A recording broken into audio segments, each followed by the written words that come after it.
Yo guys, what's going on? Will I make this an episode of hot takes, or yeah, we'll hot take it because I don't think I've touched it yet. This is all right, getting the scent bubble mindset. Man, my head is so cloudy today. This is Aqua Di Gio Elixir, okay? And I don't think I've hot taked it on this channel before, but if so, I apologize for the redundancy. I don't think I have, but I know people want to know what it smells like, and it doesn't. It's probably the least talked about Aqua Di Gio. You hear a lot about Eau de Toilette, a lot about Profumo, which is my favorite, a ton about Profondo because it's like the Kids' Choice Award fragrance, you know, in designer. But you rarely hear about the new Parfum or the Elixir. Now,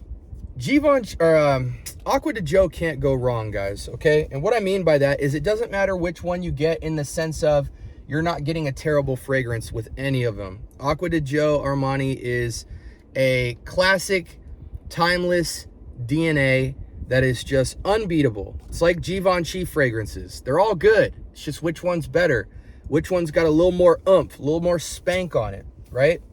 So this is a hot take, obviously, but this test strip has died down significantly, and the fragrance is significantly better in the opening than it is the dry down. It dries down much more simplistically than the other fragrances that I've come across, namely Eau de Toilette, Eau de Parfum, Profumo, Profondo. Parfum is better than this. So Parfum is better than the Elixir. I don't know if it's darker as much as it is just richer, deeper, denser. This kind of dries down to mineralic soap, in all honesty. Probably warms up a tad on skin, but I don't think Elixir is anything to write home about. And that's the sucky part about being in designer fragrances in the retail store. The opening will have you thinking, oh my gosh. And then the dry down will be like, I don't know if I should have pulled the trigger on that. Here's what you need to know. Profumo is the best Aqua Di Gio of all time. And here's where I start talking fast, because Profumo is discontinued. So the only way you can get it, to me personally, is by going with Lattafa's Sacrat for $20 on Amazon. Don't be intimidated by Amazon. Don't be intimidated by the $20. It is the best clone of Profumo, hands down, no question. And it's one of the very few clones of Profumo even out there, because most people chase Profondo and original Eau de Toilette. I haven't seen any go after Eau de Parfum, Parfum, or Elixir. Don't mess with the Parfum or the Elixir. The Parfum is really nice, but it doesn't touch the original. It certainly doesn't touch Profumo. It's not fresher and brighter than Profondo, and it's not more interesting than the Eau de Parfum. So here's my final order of a power ranking for Aqua Di Gio for me personally. And again, I'm a 36-year-old man, guys, so no, I'm not putting Profondo at the top of the list. I'm sorry, it's not better. It's just the new, fresh Aqua Di Gio that people love. It's bright, it's airy, it's hard to argue with. They're all good. But for me personally, I'm taking into account complexity, longevity, price, and uniqueness to the entire ADG line. And so for me, in final, from best to worst, it will go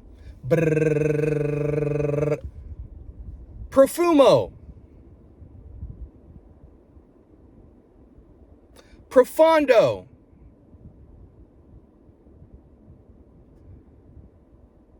Eau de Parfum tied with Eau de Toilette. If you want Eau de Parfum, it's greener. Eau de Toilette, it's the original. It's fresher. Then you can throw Elixir, and the last but not least, Parfum, and then Elixir. Elixir's the worst to me.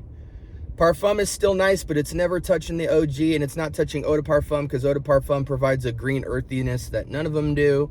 Profumo's the freshest, the brightest, the lightest, but still great performance. Profumo is the sexiest. I hope that was helpful for you guys. I don't really care about the power ranking as much as today's market. I think the only ones worth buying is Profumo, Profondo, and Eau de Parfum. Eau de Toilette's a bit dated, but it's still timeless. But I think Profondo is a significant upgrade from the original, even though I prefer the original over Profondo. But I'm not going to power rank it over it because it's not the better fragrance to me from a mass appeal standpoint. So again, if you're ever considering the fragrances, I think the only 3 you should be considering today is Profumo if you have access to it, then Profondo, then Eau de Parfum, and disregard the Parfum. Even though it's good, if you bought it, it's just because you didn't smell the rest and you liked the Parfum, but that doesn't make it amazing. But they're all good. Profumo you can't get, so you have to get Lattafa Sacrat, and that totally fits the bill. It's perfect. Everything else, there's clones of Profondo and the original DNA, but I still recommend at the price point to just get the originals. I don't really recommend getting clones of Aqua Di Gio. You always, with a lighter, fresher, vetiver-y fragrance, you need all of the originality intact. With a lighter fragrance like that, any deviation and you're just underwhelmed. So Profumo's the only one I'll get a clone of. Everything else I'm buying originals of. I mean, I have them, but yeah, I think the only 3 to consider in today's marketplace is Profumo, Profondo, and Eau de Parfum. Eau de Parfum because it's the greenest out of all of them, so if you want a more earthy green, you go with that.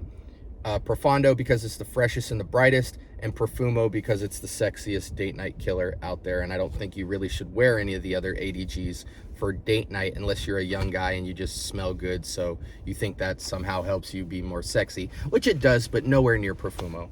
Anyways, with that being said, this originally started out as an Aqua Di Gio Elixir hot take, and it's not all that. It's like in the air and then on the dry down. Probably the worst of the bunch, easily. It almost doesn't even smell like Aqua Di Gio on the dry down. But anyways, this was a hot take. I am the Scent Bubble. Hope this was helpful for you. Be blessed. Peace.